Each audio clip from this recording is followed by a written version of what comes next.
ప్రియుడా నా ప్రియ యేసు, నా వరుడా పెళ్లి కుమారుడా, నా ప్రియుడా నా ప్రియ యేసు, నా వరుడా పెళ్లి కుమారుడా, ఎప్పుడయ్యా లోక కళ్యాణం. మన రక్షకుడును ప్రభు అయినటువంటి యేసుక్రీస్తు నామమున ఈ యొక్క కార్యక్రమాలు చూస్తున్న మీ అందరికీ కూడా నా హృదయపూర్వకమైన వందనాలు తెలియజేస్తూ ఉంటున్నాం. ప్రియులరా, ఈ యొక్క కార్యక్రమాలు మీకు ఆశీర్వాదకరంగా ఉన్నాయని మేము నమ్ముతూ ఉంటున్నాం. మేము ఆత్మీయంగా ఎన్నో నేర్చుకుంటున్నాం అని చాలామంది చేస్తున్న ఫోన్స్ని బట్టి ప్రభువుని మేము స్తుతిస్తూ ఉంటున్నాం. అలాగే ఈ యొక్క కార్యక్రమాలు ప్రభు చిత్తమైతే ప్రభు రాకడ వరకు కూడా కొనసాగించాలని మేము ఆశపడుతూ ఉంటున్నాం. అందునిమిత్తమే మీరు ప్రార్థన చేయండి. మీ ప్రార్థన అవసరతలు ఏమైనా ఉన్నట్లయితే స్క్రీన్ మీద మా ఫోన్ నెంబర్ కనిపిస్తుంది. మీరు ఆ నెంబర్కి ఫోన్ చేస్తే మీకోసం మేము ప్రార్థించగలుగుతాం. ప్రార్థన చేసి ఈ యొక్క కార్యక్రమాన్ని ప్రారంభించుకుందాం. జీవం కలిగిన మా పరలోకపు తండ్రి, నమ్మదగిన దేవా, పరిశుద్ధుడా, నీ పరిశుద్ధ నామన స్తోత్రాలు. నీ కృప చేత, ప్రేమ చేత మరోసారి నీ బిడ్డలతో కలిసి సహవాసం చేయడానికి మీరు మాకు ఇచ్చిన గొప్ప కృపకై నీ వందనాలు, స్తోత్రాలు. ఈ సమయంలో మీరే మాతో మాట్లాడండి. నీ బిడ్డలకు కావాల్సిన వర్తమానం మీరు దయచేయండి.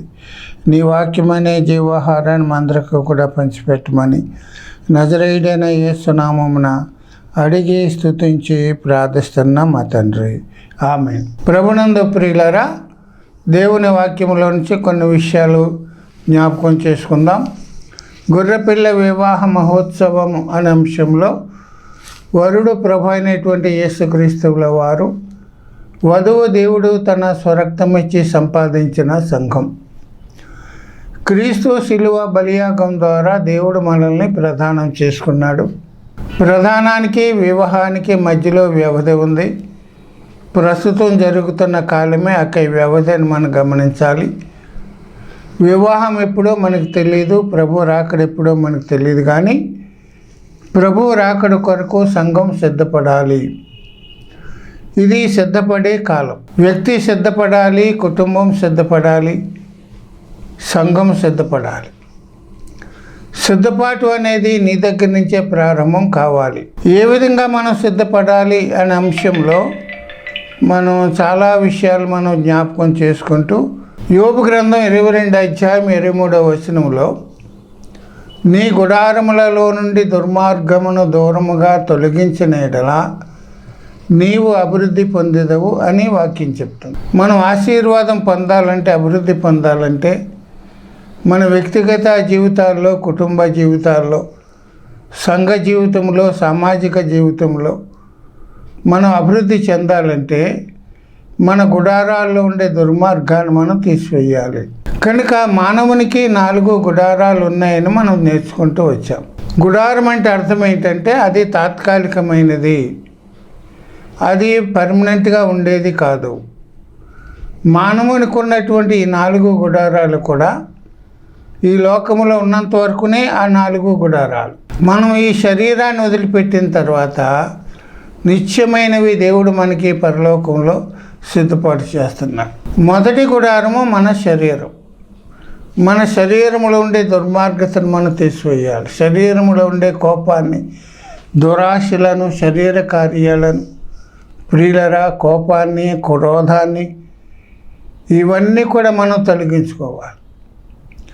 శరీరం దేవుని ఆలయమని వాక్యం చెప్తుంది. మన శరీరాన్ని దేవుని మందిరముగా మలుచుకోవాలి. దేవుని ఆత్మ మనలో లేకపోతే, పరిశుద్ధాత్మకు నిలయంగా మన దేహం లేకపోతే, ప్రియులరా, మనలో దెయ్యం ఉంటుంది, సాతాను ఉంటాడు. సాతాను కార్యాలు మనం జరిగించే వారముగా ఉంటాం. మన శరీర అవయవాల్ని దేవునికి నీతి సాధనాలుగా వాడుకోవాలి. రెండవగా, ఈ శరీరాన్ని వదిలిపెట్టిన తర్వాత దేవుడు మనకేమిస్తున్నాడంటే మహిమ శరీరాన్ని ఇవ్వబోతున్నాడు. ఇది రక్తమాంసములు కలిగినటువంటి శరీరం. దేవునితో ఉండడానికి దేవుడు మనకి మహిమ శరీరాన్ని ఇస్తున్నాడని మనం జ్ఞాపకం చేసుకోవాలి. ఆయనతో పాటు సదాకాలం ఉండడానికి ఈ రక్తమాంసాలు కలిగిన శరీరము మరి వీలు కాదు కనుక మహిమ శరీరాన్ని దేవుడు ఇస్తున్నాడు. రెండవ గుడారం మనం నివాసం చేసే ఇల్లు. మన ఇంటిలో దుర్మార్గమైన ఉంది. ప్రియులరా, అక్రమం చేసి, అన్యాయం చేసి, మోసం చేసి, దగా చేసి, అబద్ధమాడి, లంచాలు తీసుకుని, ప్రియులరా, వడ్డీ వ్యాపారంతో సంపాదించింది మన ఇంటిలో ఏది కూడా ఉండకూడదు. ఆకాను శాపగ్రస్తమైన దానిని ఇంట్లో పెట్టుకున్నాడు కనుక ఆకాను కుటుంబం అంతా కూడా రాళ్లతో కొట్టబడి చంపబడి. గెహాజీ దేవుని సేవకుని పేరు చెప్పి అబద్ధం చెప్పి నయమాను దగ్గర నుంచి తీసుకున్నటువంటి ఆ దుస్తులు, బంగారము, వెండి ఇంటిలో దాచుకున్నాడు కనుక గెహాజీకి ఏమి కలిగిందంటే నయమాను కలిగిన కుష్ఠరోగం అతనికి వచ్చింది. ఈ విధంగా మన ఇంటిలో ఉండే దుర్మార్గాన్ని మనం తెలిసివేయాలి. మూడవ గుడారము దేవుని యొక్క మందిరము. ప్రియులరా, దేవుడు మందిరములో ఏమి కోరుకుంటున్నాడంటే పరిశుద్ధతను కోరుకుంటున్నాడు. దేవా, ఎన్నటెన్నటికీ పరిశుద్ధతయే నీ మందిరానికి అనుకూలమని 95వ కీర్తన 7వ వచనంలో చెప్తున్నాడు. దేవుని మందిరములో ఎన్ని ఉన్నప్పటికి కూడా, ఎన్ని హంగులు ఉన్నప్పటికి కూడా, ఎన్ని సదుపాయాలు ఉన్నప్పటికి కూడా దేవుని మందిరములో పరిశుద్ధత లేకపోతే ఆ స్థలములో దేవుని సన్నిధి ఉండదు అని మనము గమనించాలి. ప్రియులరా, దేవుని మందిరములో దేవుని క్రమం జరగాలి, దేవుని పద్ధతి జరగాలి. దేవుని మందిరములో ఏ కార్యం జరిగినప్పటికి కూడా అది దేవుని పద్ధతిలోనే ఉండాలి, కానీ మానవ పద్ధతుల ప్రకారంగా జరగకూడదని వాక్యం మనకి చెప్తుంది. ఈనాడు చాలా మందిరాల్లో దేవుని పద్ధతిని ప్రక్కకు పెట్టి ప్రియులారా మానవ పద్ధతులే దైవోపదేశములను ఎరిగి వారు బోధించుచు ఆ విధంగా చేస్తున్నట్లుగా మనం చూస్తున్నాం. దేవుని పద్ధతిని ప్రక్కకు పెట్టేశారు. వారి ఇష్టానుసారమైన రీతిలో వారు దేవుణ్ణి ఆరాధిస్తున్నట్లుగా మనం దేవుని మందిరము ప్రియులారా దొంగల గుహగా చేస్తూ ఉంటున్నారు, వ్యాపారపు ఇల్లుగా చేస్తున్నారు. కనుక భక్తుడైనటువంటి దావీదు ఏమంటాడంటే, నేనైతే దేవుని మందిరములో పచ్చని ఒలీవ చెట్టు వలె ఉన్నా. ఈ మాటలు వింటున్నా నీవు నేను దేవుని మందిరములో పచ్చని ఒలీవ చెట్ల వలె ఉండాలి. ఈనాడు మందిరంలో పచ్చని చెట్లు లేవు, ఒలీవ చెట్లు అసలు లేవు. ఈనాడు సంఘములో ఎటువంటి చెట్లు ఉన్నాయి అనేది గమనిస్తే మందిరంలో ప్రియులరా ఆకులు తప్ప ఫలాలు లేని చెట్లు ఎన్నో ఉన్నాయి. లోక సంబంధమైన బాహ్య సంబంధమైనటువంటి అలంకారాలతో ఉండి ఆత్మ సంబంధమైన ఫలాలు లేని వారు ఎంతోమంది ఈనాడు దేవుని మందిరములో ఉన్నారు. ప్రియులరా, కారు ద్రాక్షలు కాసే చెట్లు కూడా మందిరములో ఉన్నాయి. దేవునికి ఇష్టము లేని ఫలాలు కాసే చెట్లు, చేదు ద్రాక్షలు కాసే చెట్లు మందిరములో ఉన్నాయి. మరి విశేషంగా మందిరములో ప్రియులరా ఎండిపోయిన చెట్లు కూడా ఉన్నాయి. ఎండిపోయిన చెట్లు, ఆత్మీయత లేదు, పరిశుద్ధత లేదు, దేవుని భయం లేదు, పాపం అంటే భయం లేదు. దేవుని సన్నిధి అంటే వారు చాలా ఏదోనే తక్కువగా చూస్తూ బాహ్య సంబంధంగా ఆశీర్వదించబడుతున్నారు, కానీ ఆత్మ సంబంధంగా వారు బలహీనులు అయిపోయి ఎండిపోయిన చెట్ల వలె సంఘములో ఉంటున్నారు. మరి విశేషంగా సంఘములో దేవుని మందిరములో ఈనాడు ముండ్ల చెట్లు కూడా ఉన్నాయి. సేవకునికి బాధ కలిగించే చెట్లు, దేవునికి ఆయాసం కలిగించే చెట్లు మనుషులు ఈనాడు మందిరములో ఉన్నట్లుగా మనం చూస్తున్నాం. నీ వెళుతున్న మందిరములు ఎటువంటి చెట్లు ఉన్నాయో, అసలు నువ్వు ఏ చెట్టు అయి ఉన్నావో నువ్వు గమనించాలి. ప్రియులరా, 4వ గుడారం గురించి మనం ధ్యానం చేస్తూ వస్తున్నాం. 4వ గుడారము దేవుని యొక్క సంఘం. దేవుడు తన స్వరక్తం ఇచ్చి సంపాదించిన సంఘం ఇది. మొదటి రాకడలో ఆయన తన రక్తం ఇచ్చి, తన ప్రాణం ఇచ్చి సంఘాన్ని కొన్నాడు, సంపాదించాడు. కనుక దేవుని సంఘములో దుర్మార్గత ఉంది. దేవుని సంఘములో ఉండే దుర్మార్గతను మనం తొలగించుకోకపోతే సంఘములో ఏమాత్రం కూడా ఆశీర్వాదం, అభివృద్ధి ఉండదు అని గమనించాలి. దేవుని సంఘములో ఏకాత్మ ఉండాలి, ఏక హృదయము ఉండాలి. సంఘములో ఎంతమంది కూడుకుంటున్నారు అనేది కాదు, కానీ సంఘములోని వారి మధ్యలో ఐక్యత ఉందా, సమాధానం ఉందా, సహోదర ప్రేమ ఉందా అనేది మనం ఒకసారి గమనించాలి. సంఘములో సమాధానం లేకపోవడం దుర్మార్గత, సంఘములో ఐక్యత లేకపోవడం దుర్మార్గత. ఈనాడు సంఘములో ప్రజలు కూడుకుంటున్నారు కానీ, మనుషులు కూడుకుంటున్నారు కానీ వారి మనసులు కలవడం లేదు. ప్రియులరా, దేవుని సంఘములో మరి అరలు కూడా ఉన్నట్లుగా మనం చూస్తున్నాం. దేవుని సంఘములో అందరికీ కూడా ఒకే పని దేవుడు అప్పగించలేదు, లేకపోతే అన్ని పనులు ఒకరే చేయడం లేదు. దేవుని సంఘములో మనమందరం కూడా ఒక్కొక్క అవయవముగా మనం ఉన్నాం. మన శరీరంలో ఎన్నో రకాలైన అవయవాలు ఉన్నాయి. అన్ని అవయవాలు ఒకే పని చేయడం లేదు, లేకపోతే ఒకే అవయవం అన్ని పనులు చేయడం లేదు. ఒక్కొక్క అవయము దానికి అప్పగించిన పనిని జరిగిస్తూ శరీరానికి క్షేమాభివృద్ధి కలిగి చేసే విధంగా ఆరోగ్యవంతంగా ఉండడానికి తమ పనులు జరిగించుకుంటూ వస్తున్నాయి. పైకి కనిపించే అవయవాలు, లోపల ఉండే అవయవాలు కూడా శరీరానికి క్షేమాన్ని కలిగిస్తున్నాయి, కానీ శరీరానికి ఏమాత్రం కూడా కీడును కలిగించడం లేదు. అలాగే సంఘములో కూడా మనము కూడా దేవుడు మనకి ఏ పని అప్పగించాడో ఆ పనిని మనం నమ్మకంగా చేస్తూ సంఘానికి క్షేమాభివృద్ధి కలిగించే విధంగా, మరి విశేషంగా దేవునికి మహిమకరంగా మనం జీవించాలి, సంఘములో మనం పని చేయాలి అని దేవుని వాక్యం మనకి తెలియజేస్తాం. వీళ్ళరా గమనించండి, సంఘములో నీవొక అవయవం, నేనొక అవయవం. కనుక ఏ అవయవం చేసే పని అవయవం చేయాలి. కన్ను చేసే పని చెయ్యి చేయలేదు, నోరు చేసే పని ముక్కు చేయలేదు. ఒకరి పనిలో ఒకరు జోక్యం చేసుకోరు, శరీరంలో ఒకరి పనిలో ఒకరు ఇంకొకరు ఇంటర్మిట్ అవ్వలేరు. చెయ్యి చేసే పని చేసేస్తుంది, కాలు చేసే పని కాలు చేస్తుంది. ఏ అవయవం చేసే పని ఆ పని చేస్తుంది. కానీ ఈనాడు దేవుని సంఘములో ఆ విధంగా ఉండటం లేదు. సంఘములో దేవుడు ప్రియులరా, దేవుడు మనకు అప్పగించిన పనిని మనం నమ్మకంగా చేసేవారముగా ఉండాలని వాక్యం మనకి తెలియచేస్తుంది. సంఘములో వాక్యం ఏం చెప్తుంది? 1 కొరింథీ పత్రిక 12:28 మరియు దేవుడు సంఘములో మొదట కొందరిని అపోస్తులుగాను, పిమ్మట కొందరిని ప్రవక్తలుగాను, పిమ్మట కొందరిని బోధకులుగాను, అటు పిమ్మట కొందరిని అద్భుతములు చేయువారిగాను, కొందరిని స్వస్థపరుచు కృపా వరములు గలవారుగాను, కొందరిని ఉపకారం చేయువారుగాను, కొందరిని ప్రభుత్వము చేయువారుగాను నియమించెను. సంఘములో కొంతమందికి కొన్ని పనులు అప్పగించాడు. కొంతమందికి అధికారం చేయడానికి, కొంతమందికి ప్రవక్తలుగా నియమించాడు, కొంతమందిని బోధకులుగా నియమించాడు, కొంతమందిని అపోస్తులుగా దేవుడు నియమించాడు. ఒక్కొక్కరికి ఒక్కొక్క పని సంఘంలో అరలుగా దేవుడు ఆ పని మనకి అప్పగించాడు.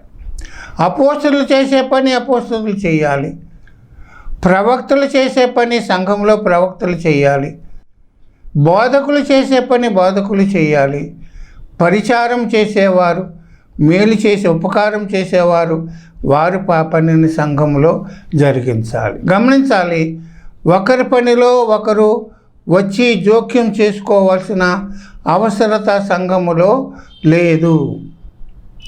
దేవుడు నీ సంఘములో నీకు ఏ పని అప్పగించాడో, దేవుడు నీకు ఏ తలాంతి ఇచ్చాడో, ఏ వరం ఇచ్చాడో ఆ వరాన్ని దేవుని మహిమకరంగా వాడబడాలి. అంతేకాని వేరే దానిలో మనం జోక్యం చేసుకోకూడదని వాక్యం మనకి తెలియచేస్తూ ఉంటుంది.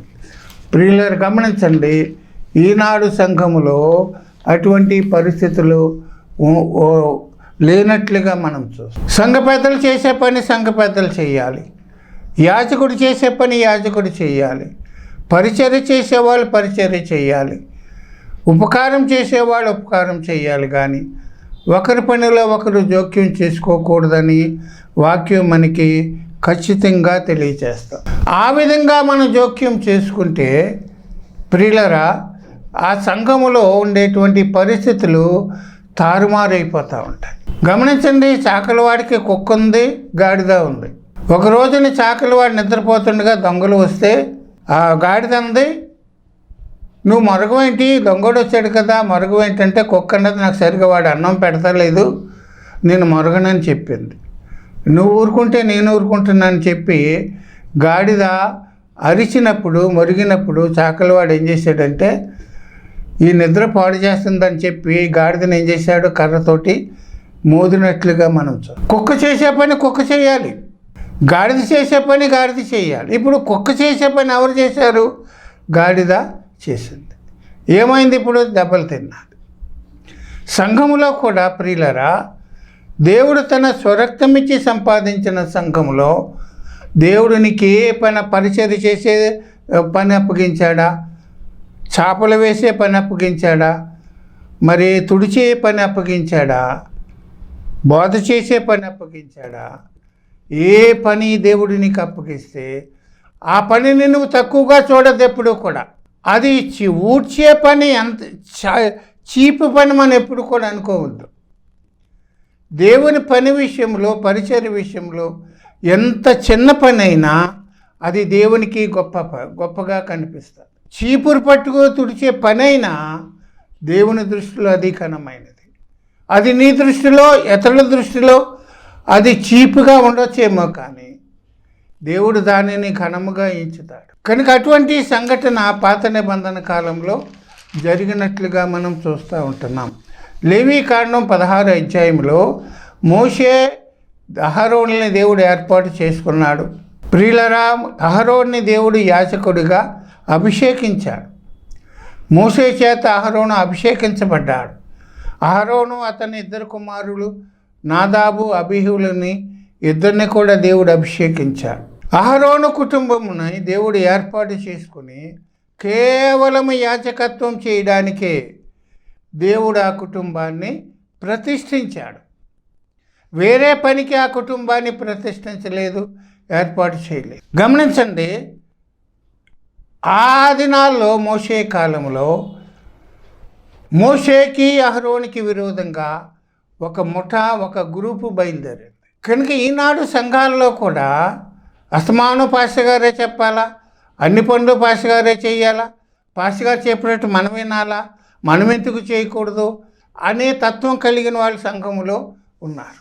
ఆ దినాల్లో కూడా యాజకత్వం అహరోనే చేయాలా, అహరోను కుటుంబమే చేయాలా, మేము పనికిరామా, మాకు చదువు లేదా, మేము యోగ్యులము కాదా, మీ పనికి మేము అర్హులం కాదా అని చెప్పి మేము కూడా యాజకత్వం చేస్తాం, మేము కూడా ఆ పనిలో మేము కొనసాగుతాం. మోషేనే అహరోన్నే దేవుడు ఏర్పాటు చేసుకున్నాడా, మేము పరిశుద్ధులము కాదా, మేము సంఘాన్ని నడిపించలేమా, ఇశ్రాయేలు ప్రజలు నడిపించలేమని చెప్పి ప్రియులరా, దాతాను అబీరాము, కొరహు అబీరాములు, ప్రియులరా, ఓను దాతాను ఇటువంటి వాళ్ళందరూ కూడా ఒక గ్రూపుగా బయలుదేరి మోషే మీద అహరోను మీద తిరుగుబాటు చేశారు.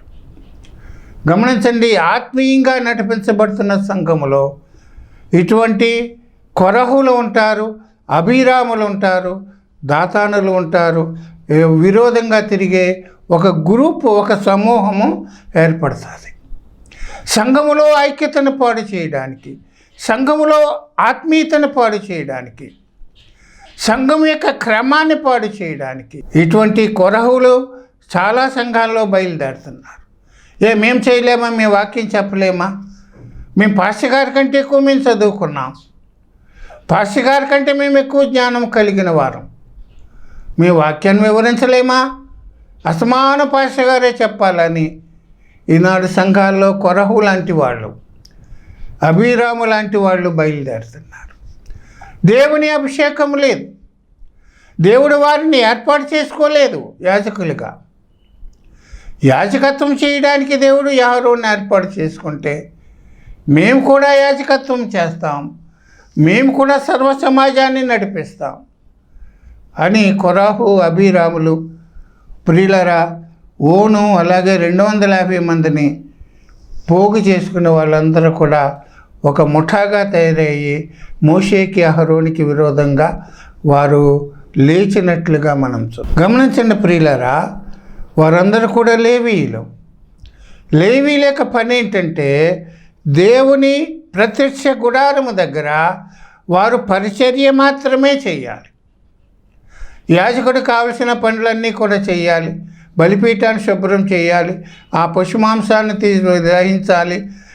పరిచర్య చేయడానికే దేవుడు లేవీయులను ఏర్పాటు చేసుకున్నాడు. యాజకత్వం చేయడానికి అహరోను కుటుంబాన్ని ఏర్పాటు చేసుకున్నాడు. ఇప్పుడు పరిచర్య చేసేవాళ్ళు లేవీలు ఎక్కడికి వస్తామని అనుకుంటున్నారంటే యాజకత్వంలోకి వస్తామని అంటున్నారు. మోషే ఏమన్నాడో తెలిసిన? లేవీకాండం 16వ అధ్యాయం 9వ వచనంలో, తన మందిర సేవ చేయడానికి యెహోవా మిమ్మును ఏర్పాటు చేసుకున్నాడు. దేవుడు మీకు అప్పగించిన పరిచర్య మీకు అల్పంగా కనపడిందా? పరిచర్య చేయడం అనేది చిన్న విషయం. అది మీకు తేలిగ్గా కనపడచ్చేమో, కానీ దేవుని దృష్టిలో అది ఘనమైనది. అది మీకు అల్పంగా కనపడిందా అని అంటూ ఇంకేమంటాడంటే, ప్రియులరా, అయితే మీరు యాజకత్వము కూడా కోరుచున్నారు. మీరు యాజకత్వం కూడా చేస్తున్నారు, మీరు కోరుకుంటున్నారు. మీ పనిని వదిలిపెట్టి వేరే పనిలోకి రావడానికి మీరు కోరుకుంటున్నారు కనుక ప్రియులరా, మోషే వారిని అడ్డగించాడు. నెమ్మదిగా చెప్పాడు, అయ్యా మీరు ఇలా చేయకూడదు, మీరు పరిచర్య చేయడంలో మీరు నిమగ్నం అవ్వండి. మీరు యాజకత్వం మీరు చేయడానికి దేవుడు మమ్మల్ని నియమించలేదు, దేవుడు మనం ప్రతిష్ఠించలేదు ఆ పని కోసం. మీరు దేవుడు మీకు ఏ పని అప్పగించాడు ఆ పని చేయండి అని చెప్పినప్పుడు వారందరూ కూడా మోషే మీద, అహరోను మీద తిరుగుబాటు చేశారు. మోషే మౌనంగా ఉండిపోయాడు.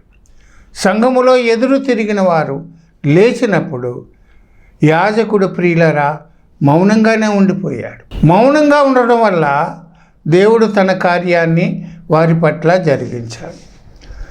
వీళ్ళు తిరగబడ్డారని మోషే కూడా తిరగబడలేదా? ఎందుకు మీరు అలా మాట్లాడుతున్నారు అని మోషే తిరుగుబాటు చేయలేదు. మోషే ఏమన్నాడో తెలిసిన? రేపు యెహోవా ఎవడు పరిశుద్ధుడో ఎవడు తనవాడో దేవుడు తెలుసుకుంటాడు. రేపు మీరందరూ కూడా మీ ధూపార్తలు పట్టుకొని దాంట్లో ధూపద్రవ్యము వేసి దానిలో అగ్నిని ముంచి మీరు దేవుని సన్నిధికి రండి. దేవుడు ఎవరిని ఏర్పాటు చేసుకున్నాడో దేవుడు తీరుస్తాడని చెప్పి మోషే ఆ యొక్క కొరహుతోటి, దాతానుతోటి, అబీరాముతోటి ఆ 250 మందితో కూడా చెప్పి మరుసటి రోజున వాళ్ళందరూ కూడా మోషే, అహరోనులు ప్రత్యక్ష గుడారం దగ్గర ఉన్నారు. మరి కొరహు, దాతాను, అబీరాములు ఆ 250 మంది పాళెముల వారి యొక్క గుడారాల దగ్గర ఉన్నారు. జరిగిన సంగతి ఏంటంటే దేవుడు వారందరి ఎదుట కూడా సర్వ సమాజానికి తన మహిమను కనపరిచాడు. తన మహిమను కనపరిచి అహరోనుని దేవుడు ఏర్పాటు చేసుకున్నట్లుగా మనం చూస్తున్నాం. కనుక జరిగిన సంగతి ఏంటంటే ప్రియులరా, మోషే అంటున్నాడు, అయ్యా మీరు మా దేవుని మీద తిరుగుబాటు చేశారు. మనుషులకు వచ్చే సాధారణ మరణం మీకు రాదు, కానీ మనుషులకు వచ్చే సాధారణ మరణం మీకు రాదు, కానీ ఏదో ఒక గొప్ప వింత దేవుడు పుట్టించి మిమ్మల్ని, మీ ప్రాణాలని దేవుడు తీసుకుంటున్నాడని చెప్పి సమూహంతో ఏం చెప్పాడంటే, అయ్యా కొరహు, దాతాను, అబీరాములు గుడారాల్లో చుట్టుపక్కల ఉన్న వాళ్ళందరూ కూడా మీరు పక్కకి తెలుగుపోండి. ఆ ముగ్గురు, ఆ 250 మంది ఉన్న ఆ గుడారాల్లో దేవుడు ఏం చేశాడంటే ప్రియులరా, భూమి నరవిడిచి వారు ప్రాణముతోనే పాతాళములోకి వెళ్ళిపోయారు. సంఘములో దేవుడు నీకు అప్పగించిన పని, ఆ పనిని బట్టి దేవుణ్ణి స్తుతిస్తూ, ఆ పనిని బట్టి నువ్వు అతిశయిస్తూ, ఆ పనిలో మనం నమ్మకంగా ఉండాలి. కానీ నేను ఈ పని కాకుండా వేరే పని అది చేస్తాను, ఇది చేస్తాను అన్నిటిలో కూడా తలదూరు చేసుకొని కలగజేసుకోవాలని అనుకుంటే నీ పరిస్థితి అదే జరుగుతుంది. గమనించండి, మందిర పరిచర్య చేసేవాళ్ళు, సేవ చేసేవాళ్ళు ఏమి కోరుకుంటున్నారంటే యాజకత్వం కోరుకుంటున్నారు. యాజకత్వం చేసే పని దేవుడు ఇంకొకరికి అప్పగించాడు, పరిచర్య చేసే పని నీకు అప్పగించాడు.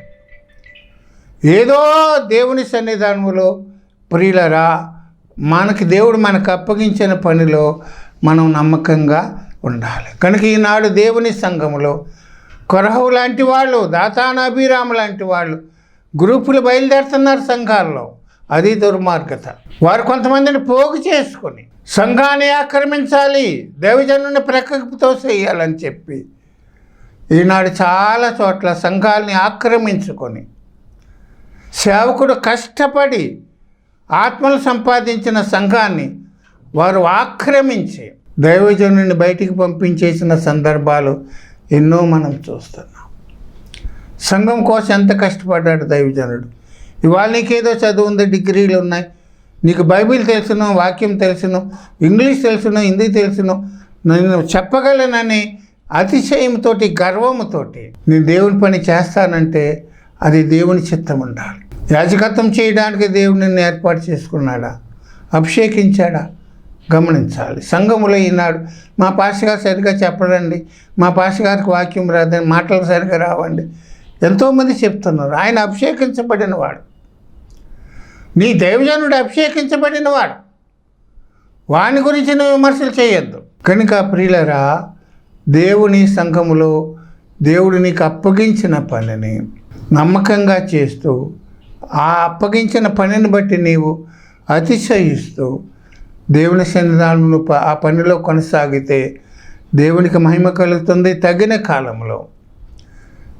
కాలంలో దేవుడు నిన్ను హెచ్చించేవాడిగా ఉంటున్నాడు. ఆయన బలిష్టమైన చేతి క్రింద మనము ఉన్నట్లయితే దేవుడు తగిన కాలంలో మనల్ని హెచ్చిస్తాడు. ఈ పని కాకపోతే దేవుడు ఇంకో పని నీకు అప్పగిస్తాడు, ఇంకా ఘనమైన పనిని దేవుడు నీకు అప్పగిస్తాడు. కనుక ప్రియులరా, దేవుడు సంఘములో ఏ పని ఎవరికి అప్పగించాడో ఆ పనిలో మనం కొనసాగడానికి మనం ప్రయత్నం చేద్దాం. ప్రభు చిత్తమైతే మరలా కొన్ని విషయాలు. దేవుని సంఘములో ఉండే దుర్మార్గత. కొరహు, దాతాను, అభిరాములు 250 మంది అగ్ని చేత కాల్చబడ్డారు. యెహోవా అగ్ని వారి మీదకి వచ్చి వారిని దహించి వేశారు. అటువంటి గుంపులు ఈనాడు సంఘంలో బయలుదేరుతున్నాయి. అది దుర్మార్గత. అటువంటి గుంపులు బయలుదేరడం వల్ల వారికే నష్టము, కానీ సేవకుడికి ఏమాత్రం కూడా నష్టము రాదు, దేవునికి మహిమ ఏమాత్రం కూడా తగ్గిపోదు. కనుక అటువంటి దుర్మార్గత మనం తొలగించుకుందాం. దేవుడు ఈ మాటలు మన కోసం దీవించి ఆశీర్వదించును గాక. ప్రార్థన చేద్దాం. జీవము కలిగిన మా పరలోకపు తండ్రి, నమ్మదగిన దేవా, పరిశుద్ధుడా, నీ పరిశుద్ధ నామానికి స్తోత్రాలు. ఇంతవరకు మాతో వివరంగా విస్తారంగా మాట్లాడారు. విత్తబడిన వాక్యం కోసం ప్రార్థిస్తున్నాం. విత్తబడిన వాక్యానికి నీరు కట్టండి, ఫలింపచేయండి. విన్నవారికి ఆశీర్వాదకరంగా ఉండడానికి సహాయం చేయండి. వాక్యం విన్న వారందరినీ మీరు దీవించండి. వారి జీవితాల్లో కార్యాలు జరిగించండి. ఎవరైనా బలహీనులుగా, అనారోగ్యంగా ఉన్నట్లయితే వారిని మీరు స్వస్థపరచండి. వారికి ఉన్న సమస్యల నుంచి విడుదల దయచేయండి. కోర్టు సమస్యలు, ఆరోగ్య సమస్యలు, ఇదిగోనైనా బయట సమస్యలు ఎన్నో ఉన్న ప్రజలను మీరు జ్ఞాపకం చేసుకోండి. ఆ పరిస్థితుల నుంచి విడుదల దయచేయండి. ప్రభువా, మేమందరం కూడా దేవుని నీ రాకడ కొరకు సిద్ధపడే వారిగా చేయండి. సంఘములో కొరహు లాంటి వాళ్ళు, దాతాను అభిరాములాగా మేము ఉండకోకుండా సంఘానికి క్షేమాభివృద్ధి కలిగించే విధంగా మేము ఉండడానికి సహాయం చేయమని, మరోసారి మేము కలుసుకోవడానికి నీ కృప దయచేయమని యేసు నామమున అడిగి స్తుతించి ప్రార్థిస్తున్నా మా తండ్రి. ఆమేన్. మీ అందరికీ నా హృదయపూర్వకమైన వందనాలు.